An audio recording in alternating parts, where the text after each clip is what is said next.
This is an EasyFlyer. Doesn't it fly great? I wish I could have one of those. But they're no longer available. There is, however, an equivalent Magnum Reloaded, which has plans online. Maybe I should build one of those.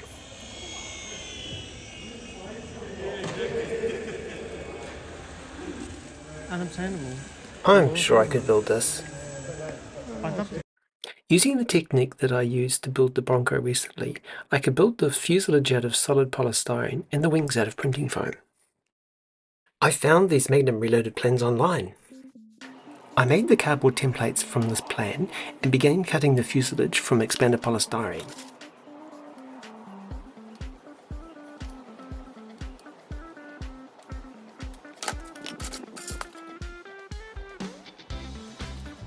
I had to do a mod on the foam cutter to enlarge the reach so I could cut the bottom part of the fuselage out.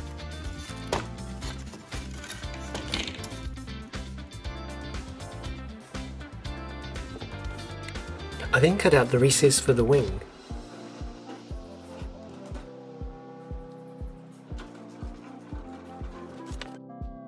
I used this box as a rig for contouring the sides of the fuselage.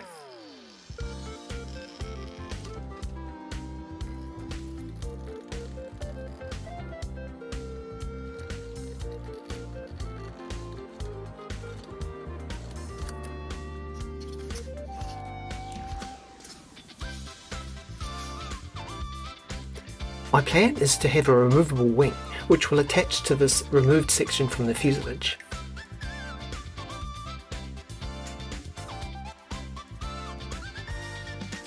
I then cut out the undercarriage support from some scrap foam that I had, which would also act as a wing rib.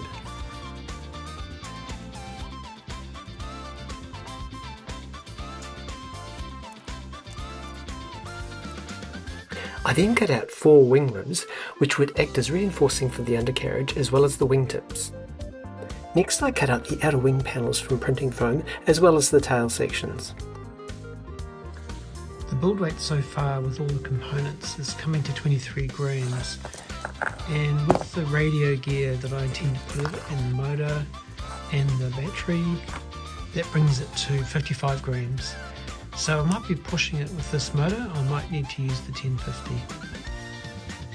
This is starting to come together. Now to plan the radio gear and motor installation. I think I'll install the servos recessed into here. I'll put the receiver and ESC recessed up into here. The battery will go into here and we'll mount the motor on the front. Let's get into it. The aeronautical engineer in the family provided me with some soft 0.5mm aluminium sheet that I could cut with scissors and form using a ballpoint pen as an engine mount for the 8520 motor with 5-inch prop. I could then screw this onto a piece of plywood that I glued onto the fuselage. He also recommended this set of screws from AliExpress. I then gouged out a recess in the fuselage for the receiver, ESC and battery using a soldering iron. I then installed all the parts, keeping the wings separate for easy transportation. I then weighed the completed wing section, which came to 17 grams, and the fuselage, which was 41.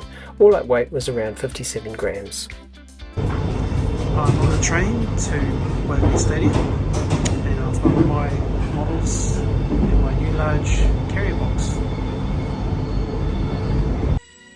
I'm doing a final flight test before its maiden flight. I don't have any wheels yet, so this will have to be a hand launch.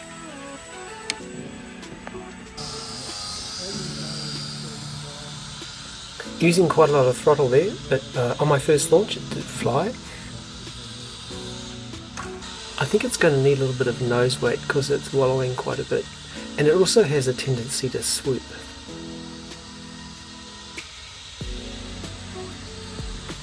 But I was really pleased with the flying speed, which was nice and slow for indoor flying.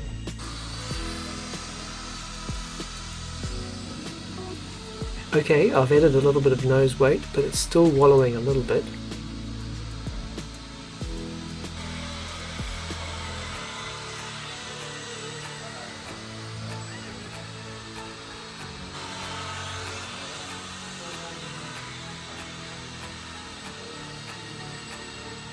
Also, when I cut the throttle, it tends to drop out of the sky, so I think I need to adjust the motor angle. I was really glad my Magnum Reloaded built from plan actually flew.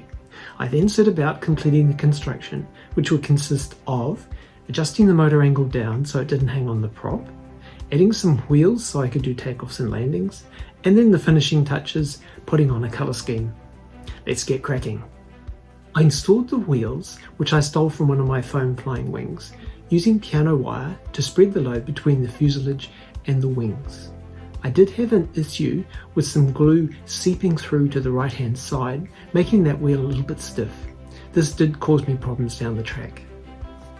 Adjusting the motor angle was quite straightforward. All I had to do was make an elongated slot in the aluminium motor mount, so when I loosened the screw I could adjust the motor up and down.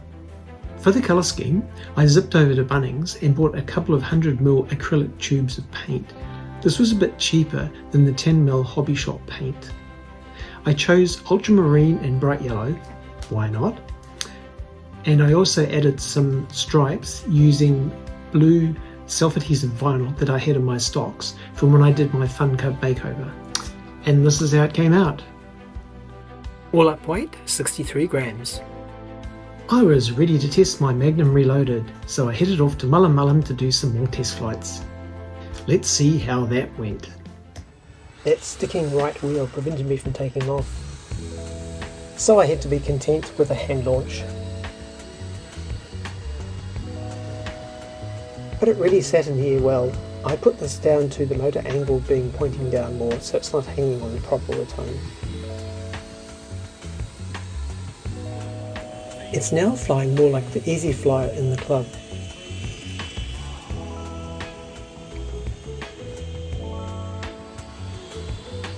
And it's flying really slowly.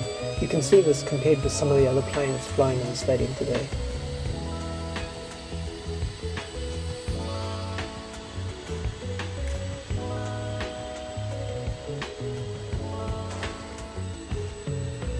And I was able to do a nice smooth landing after I reduced the throttle.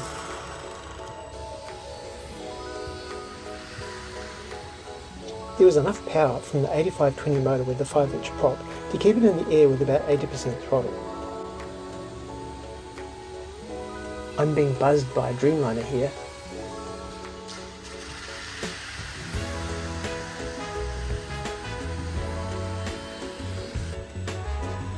I had several good long flights with the Maiden Reloaded and I was pretty pleased with how it was going. Until, I'm not quite sure what happened here, but after rather a heavy landing, the wing cracked and one of the wheel braces broke. So, that was the end of my flying for today. Angling the motor down a few degrees made it fly a lot better. I was then able to do smooth landings when I reduced the throttle. The sticky wheel on the right hand side prevented me from doing takeoffs. However, I could do landings okay with a little bit of a ground loop at the end. On my last flight, during a hard landing, I suffered a catastrophic wing failure. This highlights a bit of a weakness with the printing foam, which is quite brittle, but when you laminate it properly, it is actually very strong. So I do intend to rebuild the wing with laminations in the middle all the way through, and I'll probably do laminated printing foam for the wheel supports as well. I'm confident I can remedy these issues and have a great little flying plane again. So what's next? I revisit the Bronco project, where I installed the radio gear from the TY8 flying wing, and I also rebuild the tail so that it removes for easy transportation.